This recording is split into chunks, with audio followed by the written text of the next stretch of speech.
She poisoned her husband, the townsfolk whispered, and by sundown, they wanted her swinging from the gallows. But as the stranger woman stood alone on Cedar Creek's dirt road, a rancher named John Miller stepped forward, eyes locked on hers. "Marry me now. It's the only way you live through tonight." What followed wasn't just a wedding, it was war. Welcome to MS Incredible Stories. Let's uncover what really happened. The small town of Cedar Creek stirred with an uneasy energy as the sun dipped low behind the dusty hills. The wooden sidewalks creaked beneath hurried footsteps, and shutters fluttered shut as curious eyes peeked through narrow gaps. At the edge of town, where the road met the sprawling farmland, a lone carriage rattled to a stop. From it stepped a woman wrapped in a heavy shawl, her face partially shadowed but eyes sharp and wary. She carried nothing but a small, worn suitcase, her movements cautious yet deliberate. The townsfolk watched from a distance, whispers growing like wildfire. They knew her story before she had even spoken a word. The mail-order bride from the neighboring county, accused of poisoning her last husband.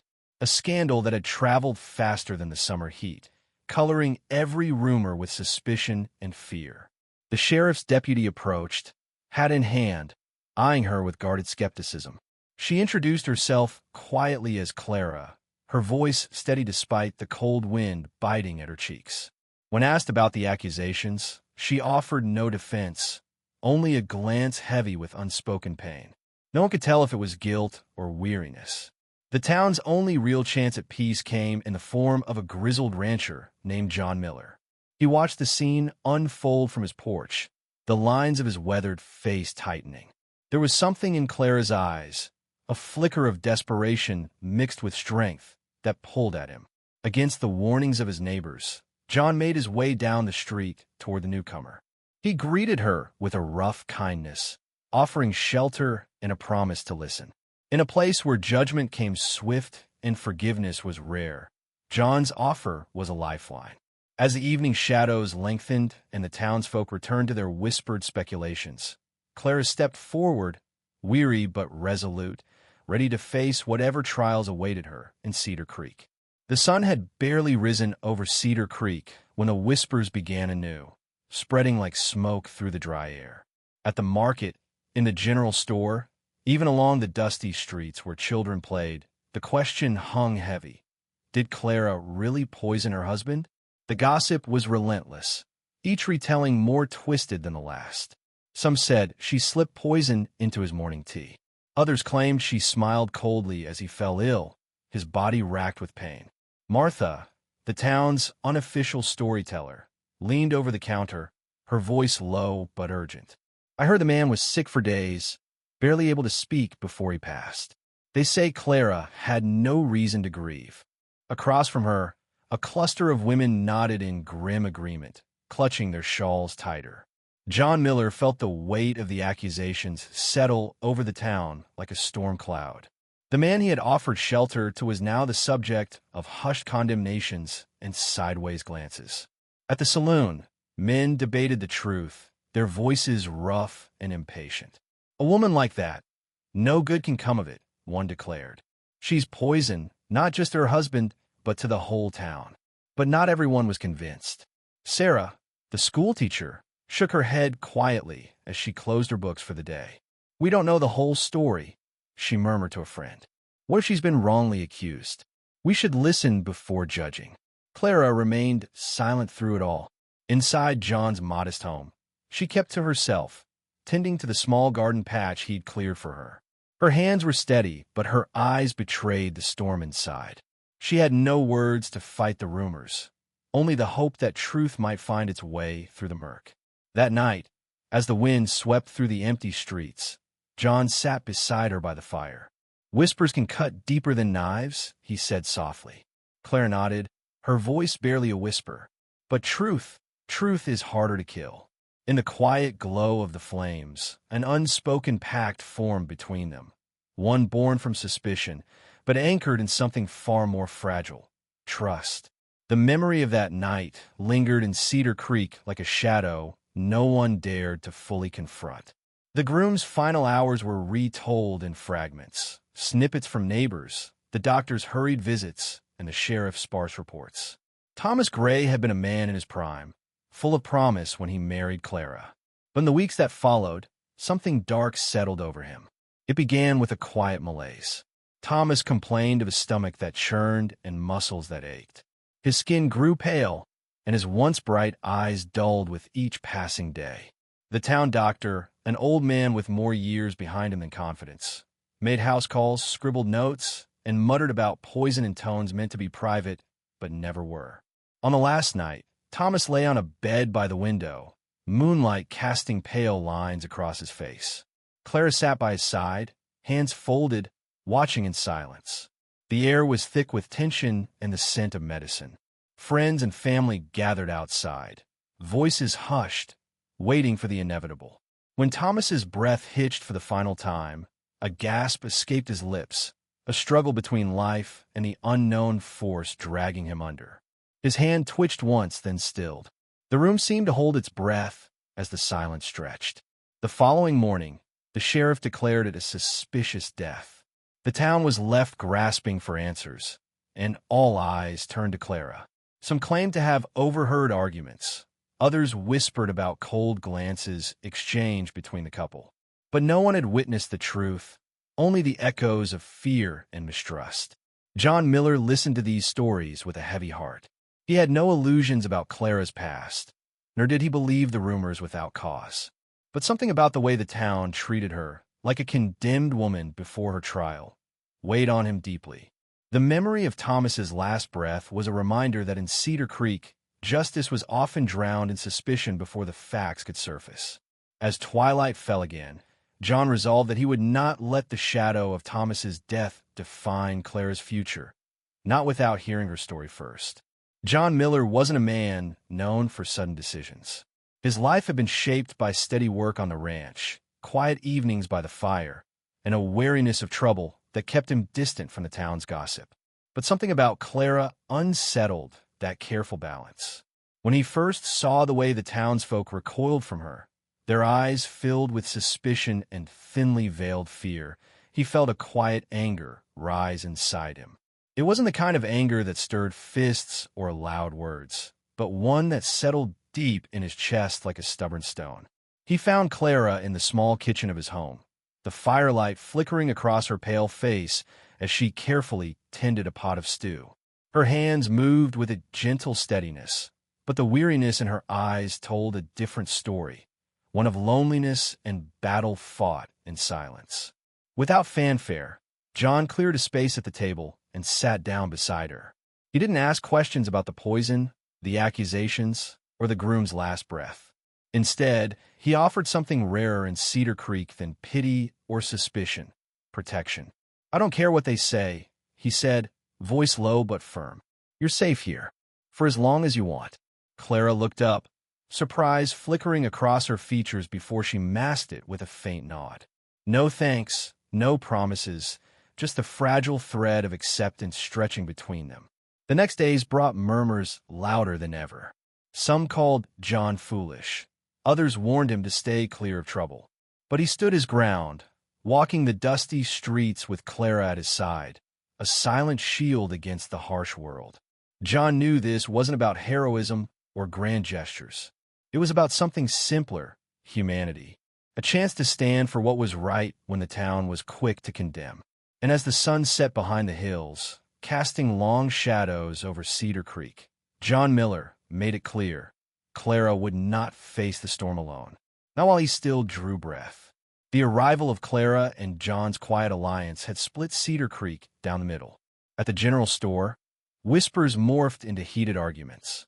Some townsfolk saw John's protection as a reckless act, an invitation for trouble. Others viewed it as a rare flicker of justice in a place too long ruled by suspicion. Mary, the baker's wife, shook her head as she pressed dough into a rising loaf. "He's putting us all at risk," she said sharply to anyone who would listen. "Sheltering a woman accused of murder? What if the truth comes out? What if she's dangerous?" Across the street, in the shade of the saloon's porch, the men exchanged gruff opinions. "I've known John Miller a long time," one said, "but even he's blind to what's coming." Another spat on the ground. If she poisoned her husband once, she'll do it again. But not all voices were condemning. Sarah, the schoolteacher, quietly passed through the market square, her gaze steady. In her classroom, she had taught children the value of fairness and the power of listening. Now, she whispered to a neighbor, we owe her the chance to prove herself. Fear should never be our judge. The divide stretched through the town like a fault line. Friends who once greeted each other now avoided eye contact. Families debated over dinner tables. The local church's pews sat emptier, as if the congregation was too torn to pray in unity. John felt the weight of this division every time he stepped outside. Even some of his closest neighbors cast wary glances, their trust shaken. Yet, when he saw Clara quietly tending to his garden or mending a broken chair, his resolve only hardened. He knew that Cedar Creek's heart was tangled in old fears and quick judgments. But he also knew that a town divided could never heal. If Clara was to find safety here, it would not be by silence or surrender, but through the slow, steady work of earning trust. One day, one person at a time. And so, amid the fractured streets and whispered doubts, the story of a mail-order bride and her unlikely protector began to weave itself into the fragile fabric of Cedar Creek's future. Clara had kept her past tightly locked, a fragile shield against a world that seemed eager to condemn her. But in the quiet moments within John's home, the walls she'd built began to crack. One evening, as the fire's glow painted warm hues across the room, she finally spoke, her voice low, careful, as if the words themselves might break her. "I wasn't always like this," she said, eyes fixed on the dancing flames. "I came from a place far from here, a town swallowed by greed and silence. My husband, he wasn't a good man. I thought I could change him, but some wounds run too deep." John listened, nodding slowly. He didn't press, but his presence offered a space safe enough for confession. Clara's hands trembled slightly as she unfolded a tattered letter, edges worn from countless readings. "It was the only thing he left behind after he died," she whispered. The letter spoke of debts, threats, and a darkness that had followed her into marriage. She hadn't poisoned him. She had tried to save herself from a life that had become a trap. Her story wasn't one of cold murder, but of desperate survival.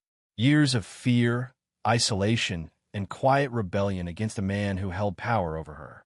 The rumors had twisted her truth into a weapon, turning neighbors into judges without trial.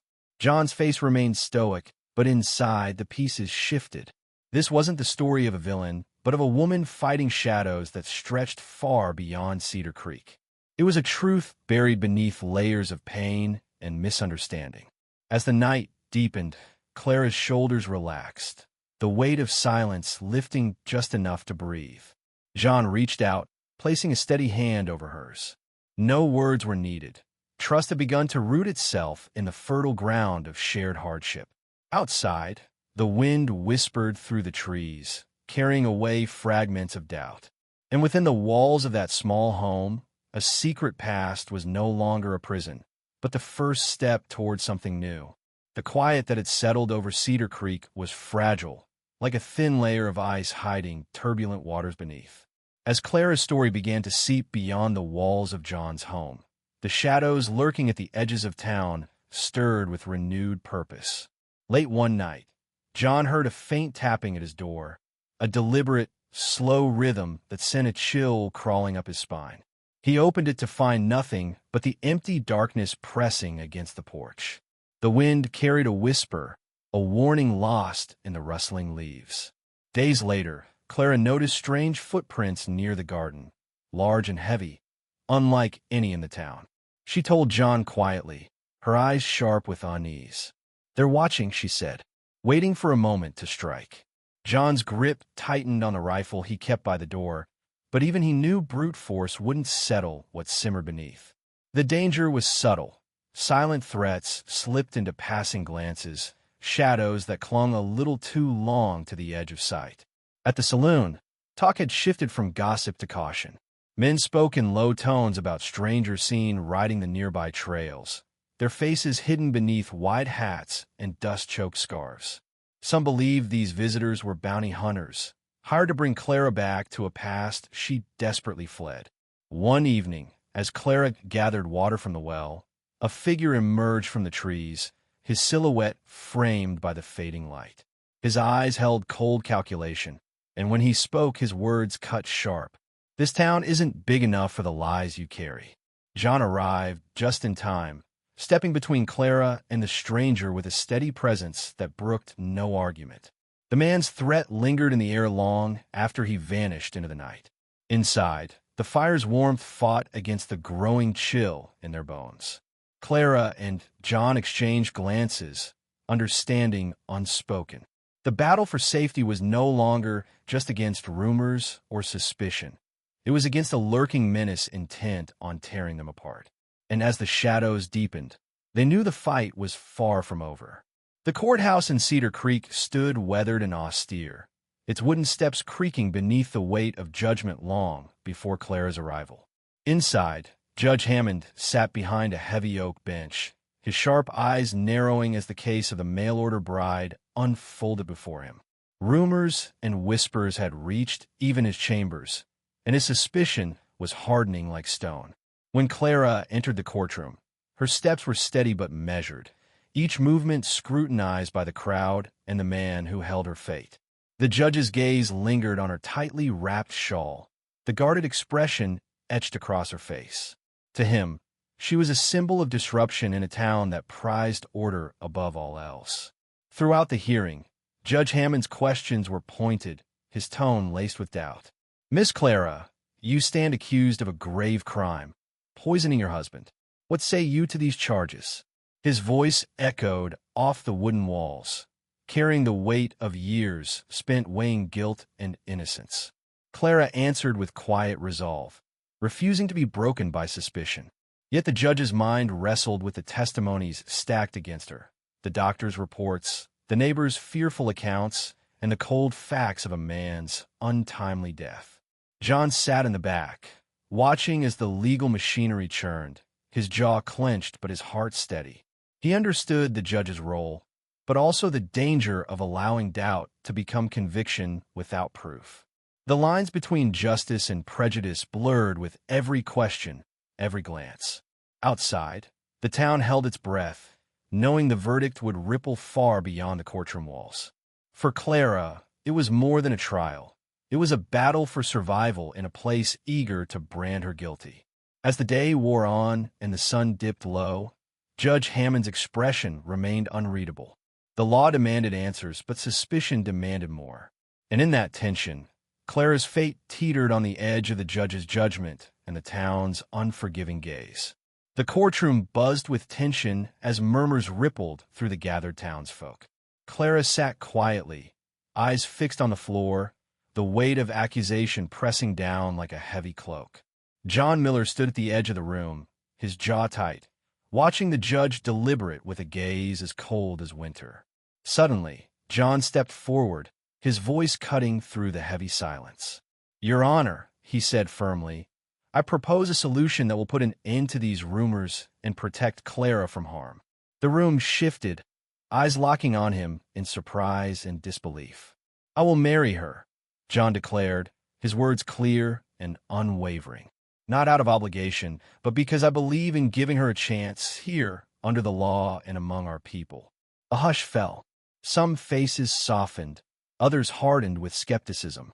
Judge Hammond's brows rose, his surprise masked by years of experience. "Marriage is a serious matter, Mr. Miller," he said cautiously. "Are you prepared for the responsibilities and consequences?" John met the judge's gaze steadily. "I am." Turning to Clara, he added quietly, "It's the only way to shield you from those who seek to judge without knowing the truth." Whispers exploded across the courtroom. Some saw the gesture as reckless, others as a courageous stand against injustice. Clara looked up, a flicker of hope mixed with uncertainty in her eyes. Outside, the townsfolk buzzed with speculation. The rancher's bold proposal challenged old traditions and deep-seated fears. Could a man's vow change the course of a woman's fate in a town ruled by suspicion?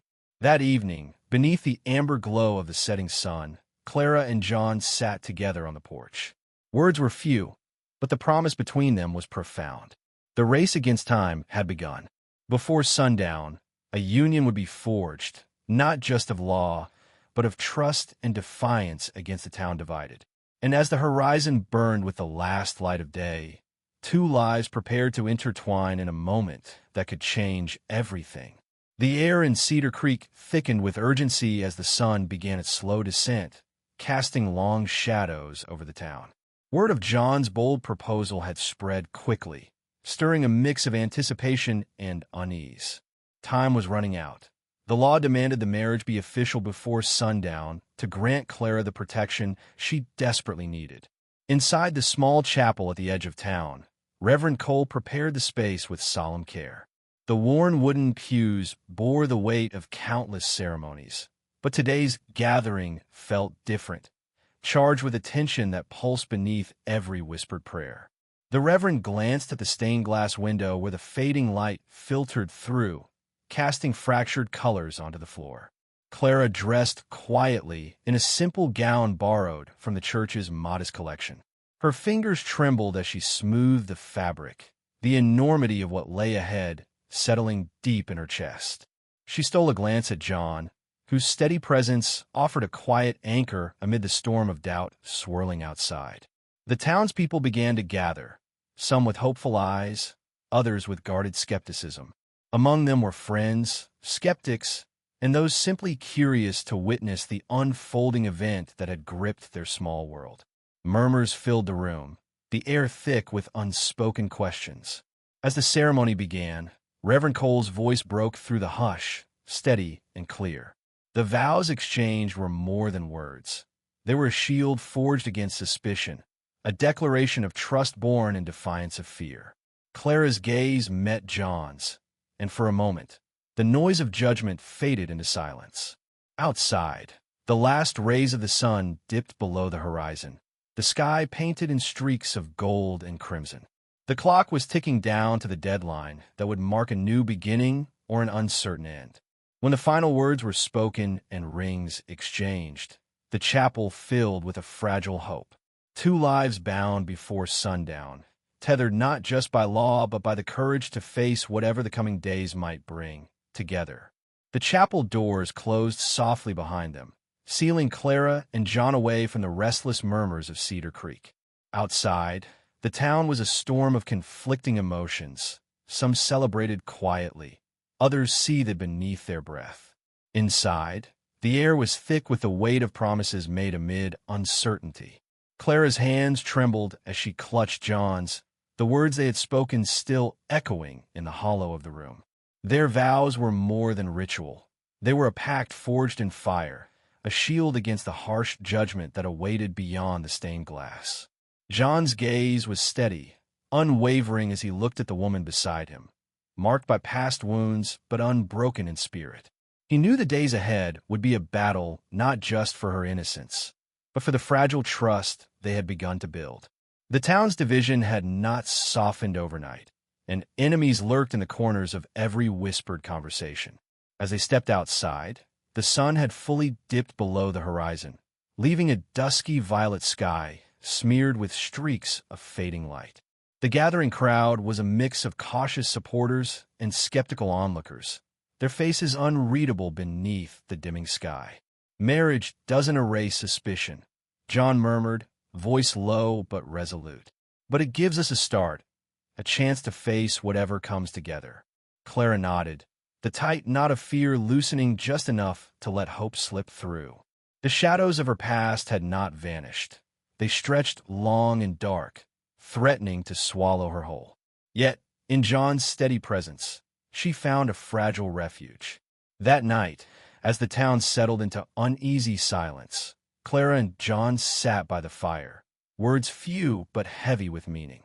Their vows had been spoken amidst turmoil, but they had forged a bond that neither gossip nor fear could easily undo. In the quiet crackle of flames, two souls vowed not just to survive, but to fight for truth, for trust, and for a future reclaimed from the ashes of doubt. John woke before dawn, the weight of his new role settling heavily on his shoulders. The quiet of the ranch was broken only by the soft rustling of wind through the sagebrush and the distant lowing of cattle. Today was the first full day as Clara's husband, a title he carried now with a seriousness that went beyond ceremony. He stepped outside, the cool morning air sharp against his skin, and looked toward the horizon where the sun would soon rise. The town's suspicions still hung thick, and John knew the path ahead would be neither easy nor forgiving. But beneath the weight, a steady fire burned, a resolve forged from years of hard living and quiet justice. Inside the house, Clara moved with cautious grace, the lines of worry still etched into her face, but softened by a newfound steadiness. She didn't ask what tomorrow might bring. Instead, she focused on the small tasks that stitched their days together, tending the garden, mending clothes, and learning to trust in a world that had long turned its back on her. John approached her with quiet determination. "We're not just married on paper," he said firmly, meeting her eyes. "I'll stand by you, not because I owe you, but because I choose to." His words were simple, but they carried the weight of a promise, a shield against the rumors and threats that still whispered in the town's corners. He understood that clearing Clara's name would require more than defense.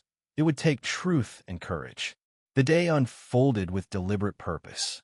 John visited the sheriff to discuss the lingering doubts, pressed neighbors for any overlooked facts, and kept a watchful eye on the shadows that crept too close. Every conversation, every step, was a silent battle fought to protect the woman who had come to mean more than mere duty. As dusk settled once more over Cedar Creek, John stood on the porch, eyes sharp and unyielding. The town might doubt, might scorn, but he was resolved. Clara's fight was now his fight. Together, they would face whatever storms the future held. John spent the morning combing through the scattered pieces of Clara's past, determined to find anything that might clear her name.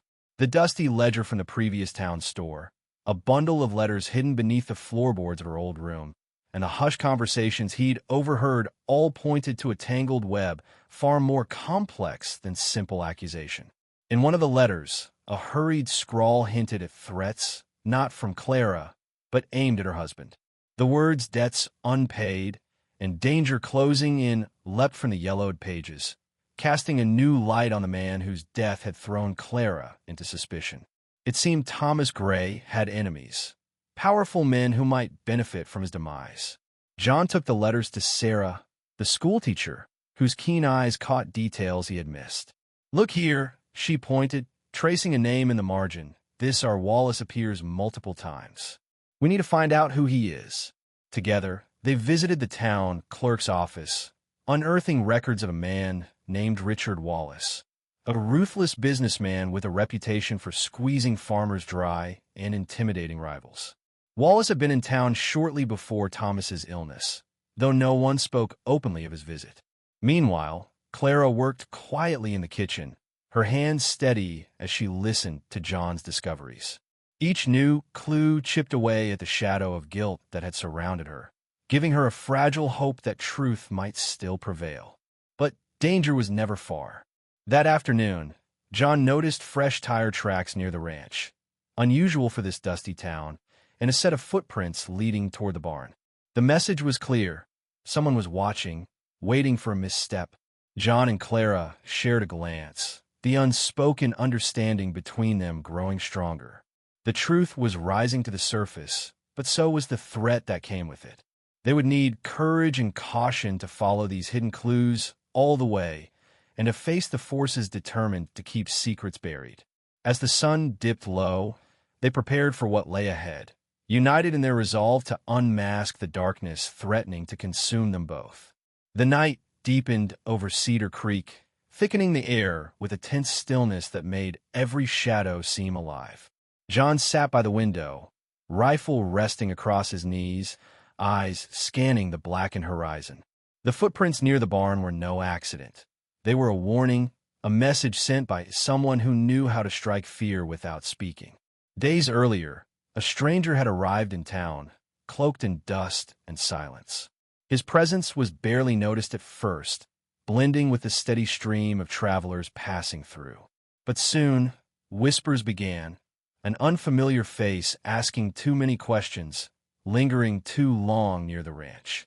John confronted him once on the main street, the man's cold eyes flashing beneath a wide-brimmed hat. "You're treading dangerous ground," the stranger said, voice low and threatening. "This woman's story isn't finished, and you'd do well to step back." But John was no man to back down. "I'm not here to scare anyone off. I'm here to find the truth." That night, the tension came to a head. As Clara closed the door behind her, the windows rattled with a sudden blast of wind. The flickering lanterns cast uneasy shadows, and a distant howl echoed through the night. Then came a sound, a deliberate knock, heavy and slow, against the door. John moved swiftly, opening it to face the stranger standing in the moonlight, a cruel smile playing at his lips. "You've stirred more than you can handle," he said, stepping forward with a glint of steel. But John's steady hand on the rifle was ready. "If you think threats will turn me away, you're wrong." The man paused, weighing the resolve in John's gaze. Then, with a slow, menacing laugh, he retreated into the darkness, leaving behind a chilling promise. "This isn't over." Inside, Clara and John exchanged a glance heavy with unspoken fears. The enemy was real, lurking not just in rumors but in flesh and blood. The fight for Clara's freedom was no longer a quiet battle. It had become a war. And as the night swallowed the last light, they knew the danger was only beginning. The days that followed were filled with a restless tension neither Clara nor John could shake. The stranger's warning echoed in their minds, and the quiet moments between them grew heavy with unspoken doubts. Trust, once a fragile thread woven from necessity and hope, was now tested by fear and uncertainty. Clara's past, though slowly unraveling, still held shadows that even John struggled to understand. Late one evening, as a cold wind swept through the empty rooms, Clara hesitated before speaking. "What if I'm not who you think I am?" Her voice was barely audible, fragile as the flickering candlelight. John looked up from the papers strewn across the table, his eyes steady. "I don't need you to be perfect. I need you to be honest. We're in this together." But honesty wasn't always easy. Clara's silence on certain nights, the way she flinched at sudden noises, and the guarded look that sometimes clouded her eyes stirred questions. Was she hiding something deeper? Was the woman he married truly the one standing beside him? Meanwhile, the town's skepticism seeped into their sanctuary. Neighbors who once whispered behind cupped hands now watched openly, their eyes filled with suspicion and judgment. John felt the pressure mounting, both from the outside and within. One afternoon, a stranger approached John with a veiled warning, suggesting Clara's innocence was a lie carefully crafted. The seed of doubt took root, even as John fought to keep it at bay. That night, as rain pattered softly against the windows, Clara reached for John's hand. "I want to trust you fully," she confessed, "but the past is a weight I'm still learning to carry." John squeezed her hand gently. Trust isn't given all at once. It's built in moments, in choices, in the space between fear and faith. In the quiet that followed, they both understood that the road ahead would test not just their courage, but the very foundation of their bond. Trust, fragile and complex, was the battle they would fight together, one day at a time. The tension that gripped Cedar Creek seemed to press harder by the day, but amidst the growing storm, unexpected voices began to rise in Clara and John's favor. Allies appeared where neither had hoped nor expected, shifting the fragile balance of the town's opinion. It started with Sarah, the schoolteacher, who quietly spread word among her students' families about Clara's plight. Her steady belief in justice gave others courage to question the harsh judgments. "We don't know the whole story," she said in the church hall, her voice calm but firm. "Everyone deserves a chance." Then came Miss Lahi, the storekeeper, known for her sharp tongue and sharper mind. She offered Clara's simple kindness, a discount on provisions, and a nod of acknowledgement that carried more weight than words. "We all have pasts," Lahi said one morning, restocking shelves. "What matters is who we choose to be now." Even some of the men at the saloon, long dismissive of Clara, began to soften. An old ranch hand named Bill approached John one afternoon, slapping a heavy hand on his shoulder. "You've got guts, standing by her," he said gruffly. "And maybe it's time we looked past the stories and saw what's real." With these small but significant shifts, Clara felt the walls closing around her begin to loosen. She wasn't alone. Not anymore. These unexpected allies became the threads stitching a new fabric of support, delicate but growing stronger. John found renewed strength in their backing, pushing harder to uncover the truth. Together with Sarah and Bill, he pieced together fragments of evidence, following leads that had been ignored or dismissed. Yet, even as hope grew, the shadow of opposition lingered. The enemy that had threatened them still lurked, and the fight for Clara's freedom was far from over. But in these allies, Clara and John found not just support, but a reminder. Sometimes, salvation comes not from the expected, but from those who choose to stand when it matters most. The pieces finally began to fall into place on a cool autumn afternoon when John, Sarah, and Bill gathered in the dim back room of the general store. The clues they'd collected, a ledger with suspicious transactions, whispered rumors of late-night meetings, and the strange footprints, pointed toward one man, Richard Wallace. Wallace had long cast a shadow over Cedar Creek. His reputation as a ruthless businessman whispered in fearful tones. But no one had dared connect him to the poison that felled Thomas Gray. Now, with evidence mounting, the truth grew undeniable. Sarah spread out a faded map on the table, marking Wallace's properties and places where unusual deaths had quietly occurred over the years. "He's been eliminating anyone who stood in his way," she said, voice low but resolute. Thomas was just the latest. John clenched his fists, and he tried to pin it on Clara, hoping to cover his tracks. Bill shook his head grimly. "That bastard's clever. We'll need solid proof before anyone listens." The danger of exposing Wallace was clear. He was powerful and ruthless, with allies who would do anything to protect him. But the truth was a weapon sharper than any blade, and John was determined to wield it. Meanwhile, Clara watched from the window as shadows lengthened across the dusty streets. Her heart pounded with a mix of fear and hope. The man she feared most might finally be unmasked, but the cost of that revelation could be high. That evening, as the sun dipped behind the hills, John confronted Wallace at the edge of town. The businessman's cold smile didn't waver. "You're digging where you don't belong," he warned. John met his gaze without flinching. "I'm here for justice, and I won't stop until it's done." The standoff was a silent battle of wills, but John's resolve had been forged in fire. The poisoner's identity was no longer a secret, and with it came the promise of reckoning. In the quiet that followed, Clara and John prepared for the fight ahead, knowing that exposing the truth was just the beginning. The discovery of Richard Wallace's role as the poisoner sent a shockwave through Cedar Creek, but it also ignited a dangerous urgency. John and Clara knew the clock was ticking. Wallace's influence ran deep, and his allies would stop at nothing to silence them before the truth could come to light. Every moment counted. John and his newfound allies moved quickly, gathering testimony from those who had suffered under Wallace's grip. Farmers intimidated into silence, merchants coerced into compliance. Each voice added weight to the case, but the deeper they dug, the heavier the threat grew. Clara's days became a careful dance of caution and determination. She avoided the streets after dark and trusted only those who had proven their loyalty. Yet, even the shadows, hope flickered. The town's support, though still fragile, was beginning to build into a chorus demanding justice. One afternoon, Sarah brought news that the sheriff was willing to convene a special hearing, if they could present enough evidence. It was their chance, but it came with pressure sharper than any blade.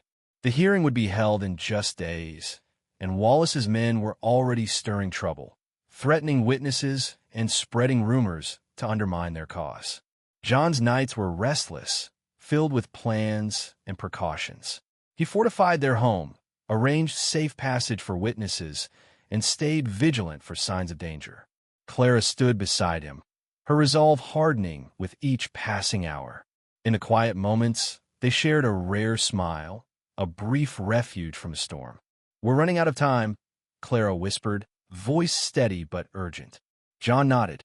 "Then we run faster." The race against time was on, not just to save Clara's name, but to expose a man who had poisoned more than one life.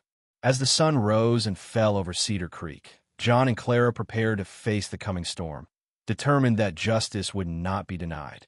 Clara's past had always been a silent weight, one she carried alone behind guarded eyes. But now, as the battle to clear her name grew fiercer, she found herself forced to face the memories she'd long tried to bury. One evening, John encouraged her gently. "If we're going to win this, you have to tell them everything. No more hiding." Clara nodded, the tremor in her hands betraying the calm she tried to project. She began to speak, not just to the town, but to herself, as she recounted the years with Thomas Gray. The broken promises, the whispered threats, the nights filled with fear. She told of the debts that shadowed their marriage, and the moment she realized her life was in danger. Each word was a step through a long-forgotten storm. The past unfolded like a wound opened wide, exposing pain and survival, not malice. It was a story of endurance, not guilt. John stood by her side throughout, offering silent support. He knew this confrontation was more than testimony. It was a reclamation of Clara's truth. When the town gathered for the special hearing, Clara's voice carried with a new strength. She faced the judges, the skeptical townsfolk, and the weight of suspicion, answering questions with honesty that pierced through the fog of doubt. Some eyes softened, others remained wary, but a seed of understanding had been planted. Her past was no longer a weapon wielded against her, but a testament to her resilience. Afterward, as they left the courthouse, John pulled her close. "You faced your past. Now it's time to claim your future." Clara smiled, a fragile light breaking through. The journey was far from over, but by confronting the shadows that once threatened to consume her, she had taken the first true step toward freedom. In the gathering twilight, two figures stood united, ready to face whatever the dawn might bring. The courthouse buzzed with tension as the day of the trial dawned over Cedar Creek. Townsfolk filled the wooden benches, their faces a mix of curiosity, judgment, and cautious hope. The air was thick with anticipation. The moment had come to confront the accusations and the truth that had long been buried beneath suspicion. Clara entered the courtroom with steady steps, flanked by John and their small circle of allies. The judge's gavel echoed sharply as the proceedings began, commanding silence and focus.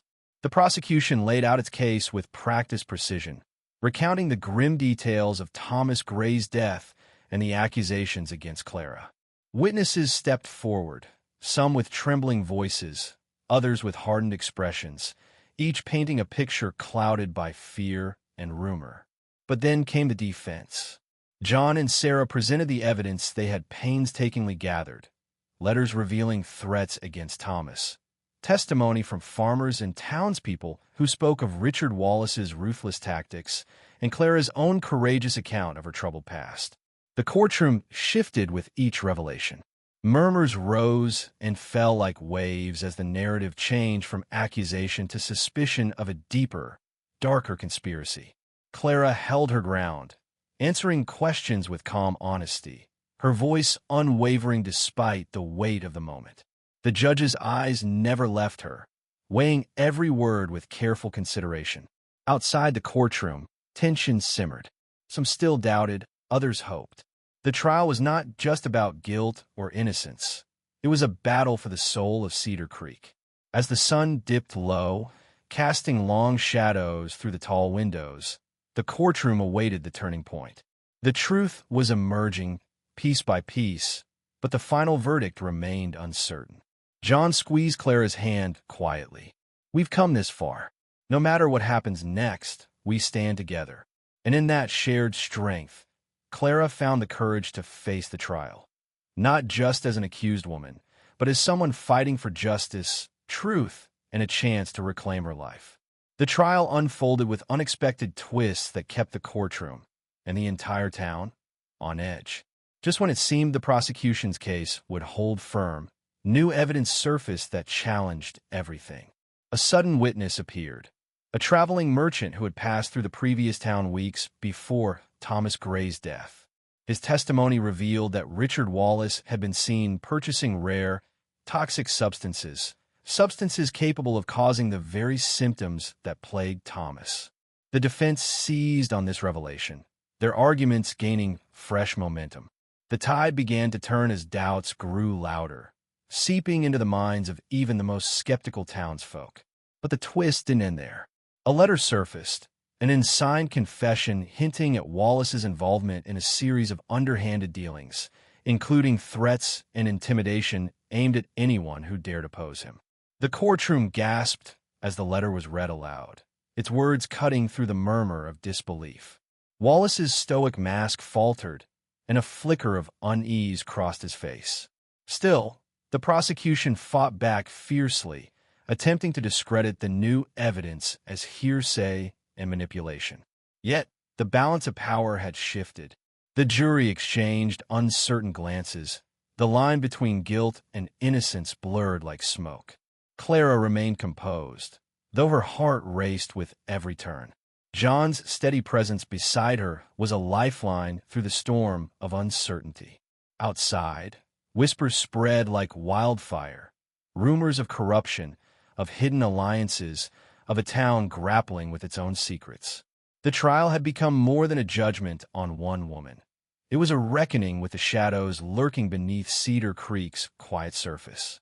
As the day drew to a close, the courtroom held its breath, waiting for the next move in a game where truth and deception danced dangerously close. John leaned in, voice low but firm. "We're closer than ever. Stay strong." And in that fragile hope, Clara braced herself for whatever twists the final verdict might bring. The courtroom was charged with a palpable intensity as the final moments of the trial unfolded. The evidence, once shrouded in doubt, now stood firm against the weight of suspicion. Clara's innocence was no longer a whispered hope, but a reality rising before the eyes of the town. Judge Hammond's voice broke the heavy silence as he addressed the court. After careful consideration of the evidence presented, it is clear that the accusations against Miss Clara lack sufficient proof. A murmur swept through the room, relief mingled with disbelief. The truth had struck back, unraveling the lies that had poisoned Cedar Creek's peace. Richard Wallace sat stiff, his once commanding presence diminished beneath the gaze of justice. Witnesses who had feared retribution now stepped forward with renewed courage, their voices joining in a chorus demanding accountability. John stood beside Clara, pride and quiet triumph shining in his eyes. They had fought not just for a verdict, but for the very soul of a town torn between fear and fairness. Outside the courthouse, the crowd gathered, some cheering softly, others staring in stunned silence. The victory was bittersweet. Clara's name cleared, but the scars of suspicion still lingered. Clara looked to John, gratitude and hope blending in her gaze. "Thank you," she whispered, voice steady despite the whirlwind around them, "for standing by me when no one else would." John shook his head gently. "We did this together. Now it's time to rebuild." The days that followed saw a subtle shift in Cedar Creek. Walls of mistrust began to crumble, replaced by cautious goodwill. Though some skepticism remained, the community had witnessed justice prevail. Clara and John faced their future with renewed strength, their bond forged in the fires of trial and truth. The poison that had threatened to destroy them had been purged, replaced by a determination to heal and move forward. And as the sun rose over the quiet town, it shone on two figures standing side by side, symbols not just of survival, but of justice restored and hope reborn. In the weeks following the trial, Cedar Creek began to breathe again. The heavy fog of suspicion that had hung over the town lifted slowly, replaced by tentative smiles and cautious conversations. For Clara and John, this was a time of quiet healing, both of body and spirit. Clara returned to the small garden behind John's house, her hands coaxing life from the soil. Each seed planted felt like a promise, of new beginnings, of trust growing in fertile ground. The town's acceptance was fragile but growing, like the first green shoots after a long winter. Neighbors who once averted their eyes now offered greetings. Miss Lahi invited Clara to help select fabric for a new dress, and even some of the men at the saloon tipped their hats in acknowledgement. The hard lines of judgment softened as people remembered that beneath rumors were real lives and real pain. John stood by her side through it all, his steady presence a balm for wounds both old and new. Together, they repaired fences and tended livestock, their days measured by simple tasks that stitched their lives closer together.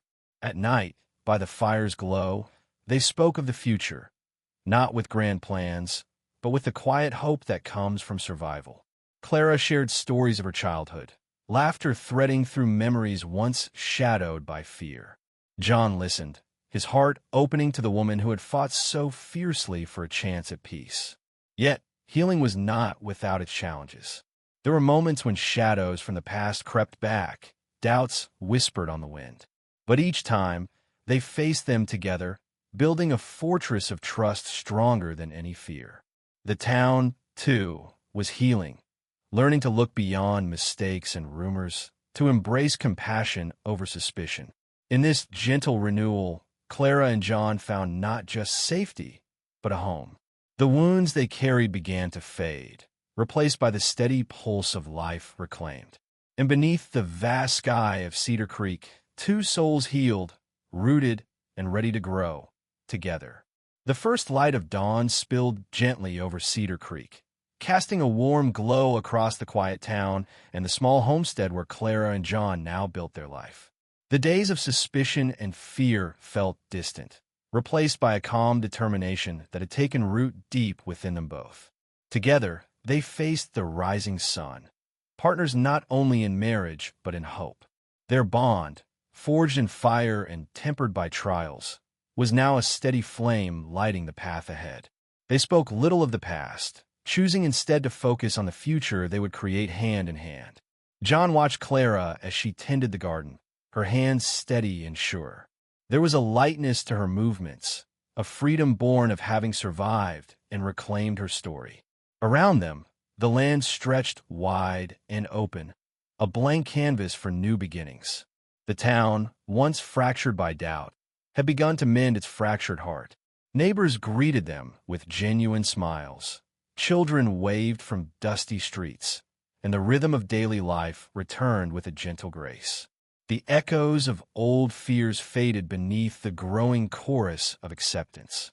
One evening, as the sun dipped low and the sky blazed with hues of golden rose, Clara and John sat side by side on the porch, their hands intertwined, fingers laced with quiet certainty. "We've come a long way," Clara murmured, her voice soft but filled with resolve. John nodded, eyes fixed on the horizon. "And the road ahead? It's ours to walk together." There are no grand declarations, no promises made in haste. Just the steady understanding that whatever storms might come, they would face them as one. In the stillness between breaths, beneath the vast, endless sky, two souls who had once been lost found their way home, not just to a place, but to each other. Their future was not written in certainty, but in courage, love, and the unbreakable bond forged through hardship. Together, they stepped forward, ready to write the next chapter of their lives.